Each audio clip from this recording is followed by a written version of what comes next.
आज বেনারসে আমাদের তৃতীয় দিন। आज সকাল সকাল আমরা রওনা হচ্ছি এলাহাবাদের উদ্দেশ্যে।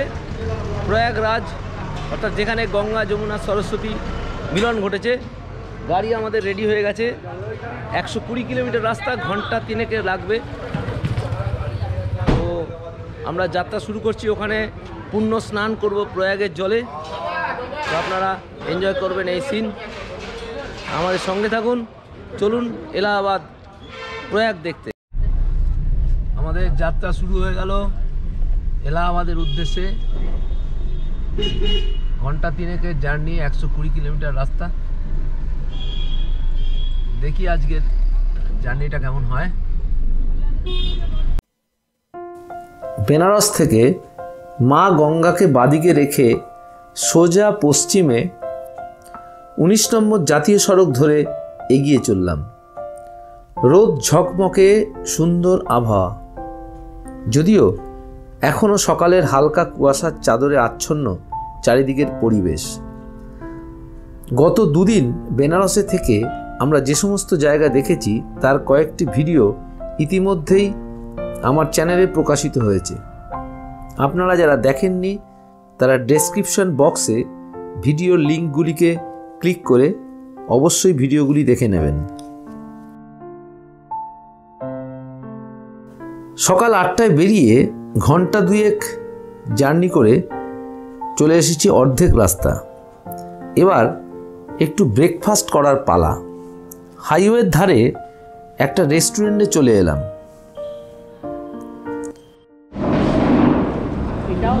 19 নম্বর জাতীয় সড়কের ধারে একটা ধাবাতে একটু টিফিন করে নিই। আচ্ছা, এখনো 60 কিলোমিটার বাকি প্রয়াগরাজ। ঠিক আছে, ঘন্টা 2 লাগবে। তো তার আগে নাস্তাটা একটু সেরে নিচ্ছি আমরা এখানে। ও হ্যাঁ, হ্যালো।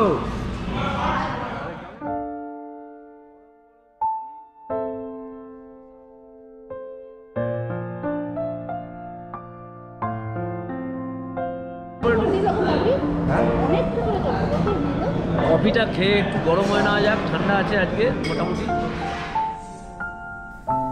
আবার চলা শুরু।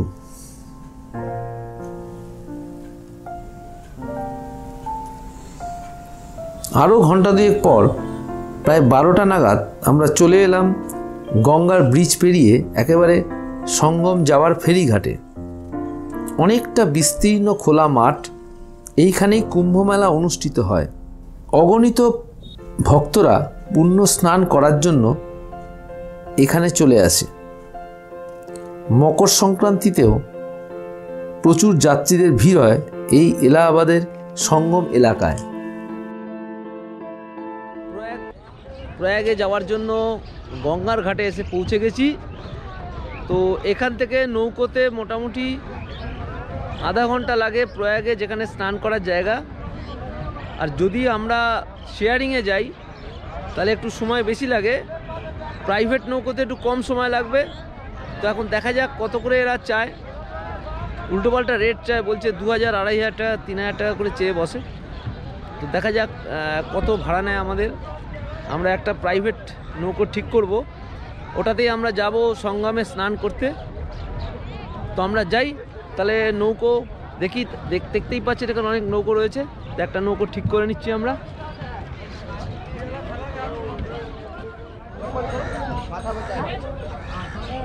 খুব সাবধানে নৌকোয় উঠতে হবে। ফাইবারের যেটি করা আছে ভাসমান, সামান্য চাপ দিলে এটা টলমল করে ওঠে। সাবধানে বোটে উঠতে হবে। মোটামুটি আমাদের একটা প্রাইভেট বোট এটা ঠিক করেছি আমরা।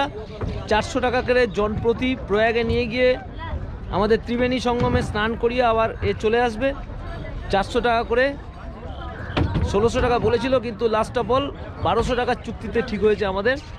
তো 1200 টাকার চুক্তিতে আমরা চলে যাচ্ছি।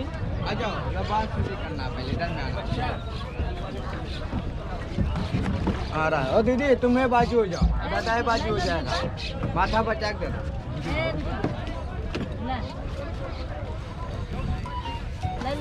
ओ दादा और अंदर ओ दिखे जाओ, তুমি চলো। हाँ भैया होगा। আমরা নৌকোয় বসে পড়েছি মোটামুটি। এবারে নৌকো স্টার্ট দিয়ে দিচ্ছে। अब कितना टाइम लगेगा जाने का? टाइम नहीं लगे, चांद तो करेगा। हाँ, स्नान तो जरूर करेगा।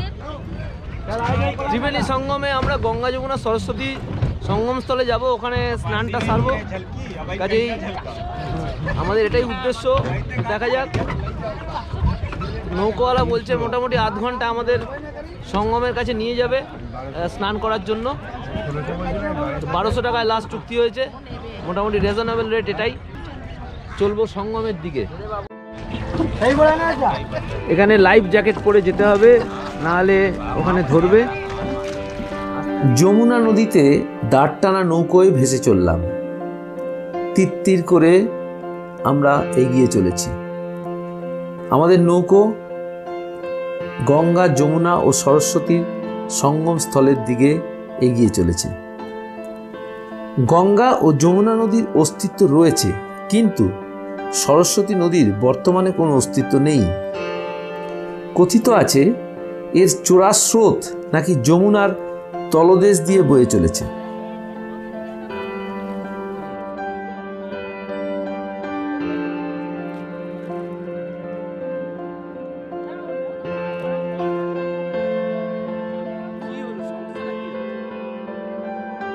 माता इसको वीडियो ये है क्या जमुना?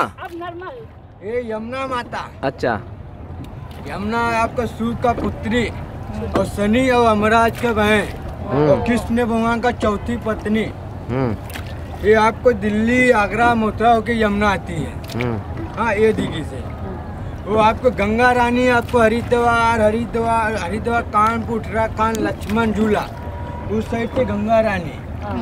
वो कोटा दिखता, तो अकबर फोर्ट होना, अकबर फोर्ट उसका नाम। उसी के अंदर में सरस्वती मैया का कुंड होना। सरस्वती मैया यमुने के नीचे नीचे गुप्त नदी, वो ना, वो गुप्त नदी वो नहीं दिखता। गंगा यमुना दिखता, यमुना ग्रीन होना, गंगा ब्राउन। उसी में जैसा अपना काली पूजा, गंगा पूजा करता ना, काली पूजा, दुर्गा पूजा करता, इधर में गंगा पूजा होता। ये अपना बेटी बेटा घर परिवार लिए करते गंगा पूजा। कोई जात বেনারসের গঙ্গার মতো এখানেও অনেক গাংচিলের দেখা মিলল। খাবার পেলে এরা একেবারে নৌকোর কাছে এসে দলে দলে ভিড় করে।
দেখতে দেখতে কিছু সময়ের মধ্যেই আমরা গঙ্গা যমুনার সঙ্গম এলাকায় চলে এলাম। একটু ভালো করে নজর করলে দেখতে পাওয়া যাচ্ছে যে আমাদের সামনের দিকের জলের রং সবুজাভ, এটি যমুনা নদীর জল। আর একটু দূরে ঘোলা জল হলো গঙ্গার জল। গঙ্গা যমুনার জল যে এখানে মিশেছে তা খুব স্পষ্টই বোঝা যাচ্ছে।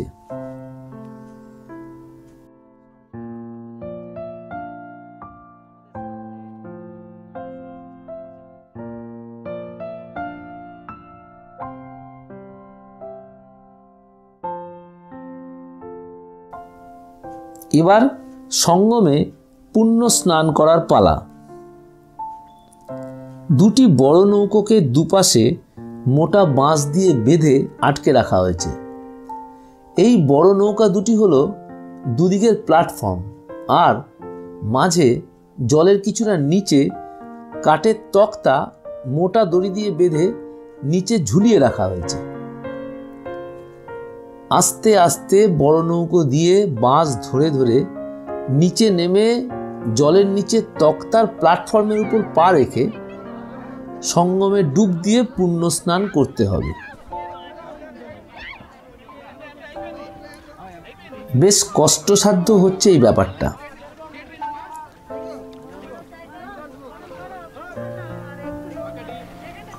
জলের পরিমাণটা খুব বেশি এখন, তাই এছাড়া আর কোনো উপায় নেই। মহিলাদের জামা কাপড় চেঞ্জ করার জন্য মাঝিরাই নৌকোয় অস্থায়ী কাপড় দিয়ে ঘেরা চেঞ্জ রুম বানিয়ে দেন। স্নান করবার জন্য ভাড়া নেওয়া হয় জনপ্রতি 30 থেকে 50 টাকা। এখন সঙ্গমে জল বেশি, তাই নৌকোয় কাঠামো বেঁধে স্নানের ব্যবস্থা। তবে শীতকালে এলে জল কম থাকায় নিজেরাই নেমে স্নান করা যায়।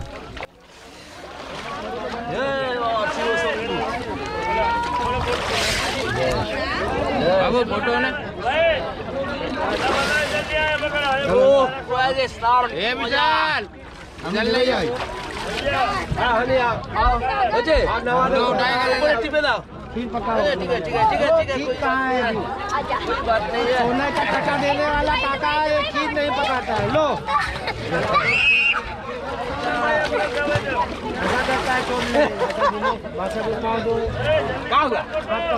अरे कहाँ हुआ?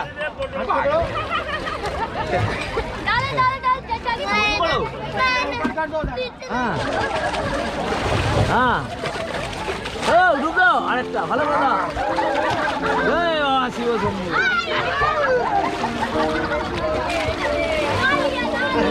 চলো বাবা।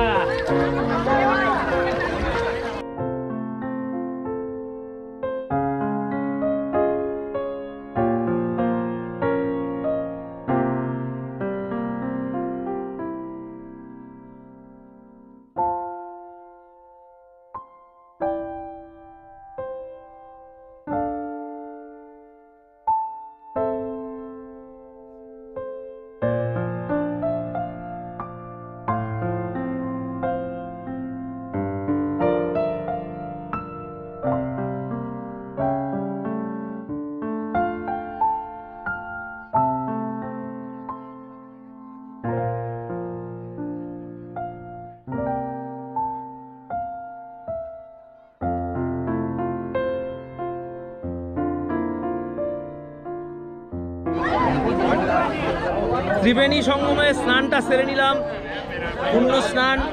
সত্যি এত মনে একটা প্রশান্তিতে ভরে গেল, এ বলে বোঝানো যাবে না। তাই একবার বলি জয় গঙ্গা মাইয়া কি জয়। এবারে ড্রেস পরিবর্তন করে আবার ফিরে যাব ঘাটের দিকে।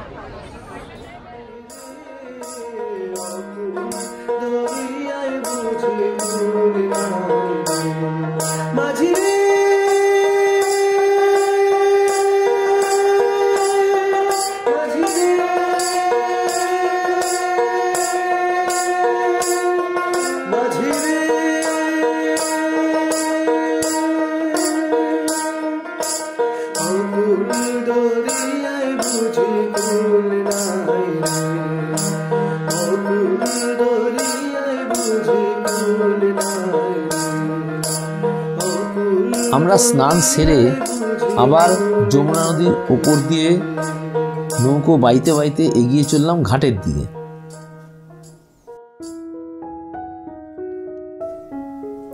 ঘাট থেকে উঠে চলে এলাম যমুনা নদীর ধারে গড়ে ওঠা আকবর ফোর্ট বা এলাহাবাদ ফোর্ট দেখতে। বড় বড় পাথরের ব্লক দিয়ে তৈরি এই আকবর ফোর্ট। এই দুর্গটি আকবর তৈরি করেছিলেন যমুনা ও গঙ্গা নদীর সঙ্গমস্থলের কাছে 1583 সালে। এই দুর্গটি আকবরের তৈরি সবচেয়ে বড় দুর্গ। এই দুর্গটিতে বর্তমানে ঢুকতে দেওয়া হয়, তবে ভিতরে সব জায়গায় যেতে দেওয়া হয় না। কোনো ফটোগ্রাফিও অ্যালাউ নয়। বর্তমানে এই দুর্গটিতে ইন্ডিয়ান আর্মিদের ক্যাম্প করা হয়েছে।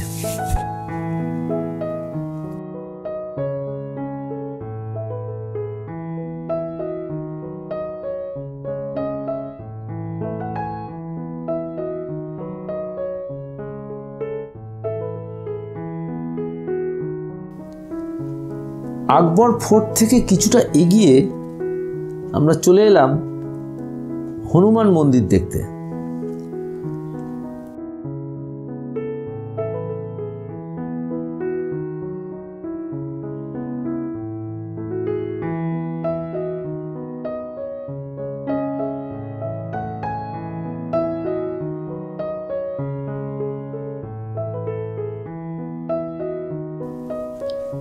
বেশ বড় এলাকা, প্রচুর ভক্তদের আগমন। প্রথমে আমরা সিঁড়ি দিয়ে উঠে এলাম শ্রীরাম জানকী মন্দির দেখতে। যেখানে রাম সীতা রয়েছে সেখানে রামের ভক্ত হনুমান তো বিরাজ করবেনই।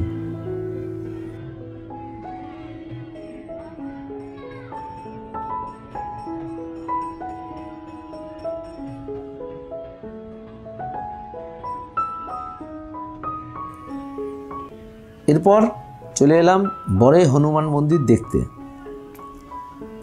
একটু নিচে গহ্বরে এই মন্দির, ফটোগ্রাফি একেবারেই নিষেধ, তাই এখানকার ভিডিও দেখাতে পারলাম না।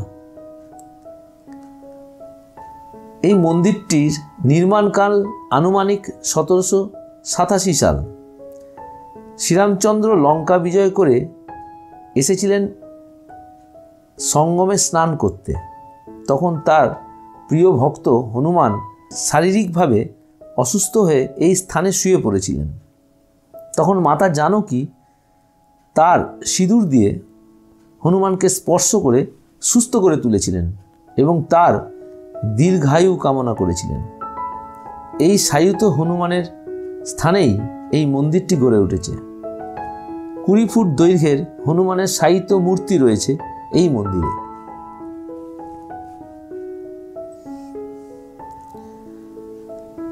সঙ্গমে স্নান করে ও কাছাকাছি দর্শনীয় স্থানগুলি দেখে এবার আস্তে আস্তে ফিরে চললাম বারাণসীর উদ্দেশ্যে। আমার এই প্রয়াগরাজের সঙ্গম স্থলের স্নানের ভিডিওটা দেখে যদি আপনাদের ভালো লেগে থাকে তবে অবশ্যই লাইক করবেন, অন্যদের শেয়ার করবেন। আমার চ্যানেলে নতুন হলে চ্যানেলটা সাবস্ক্রাইব করবেন। ভিডিও কেমন লাগলো কমেন্ট করে অবশ্যই জানাবেন। আপনারা সুস্থ থাকবেন, ভালো থাকবেন, আমার চ্যানেল দেখতে থাকুন। ধন্যবাদ।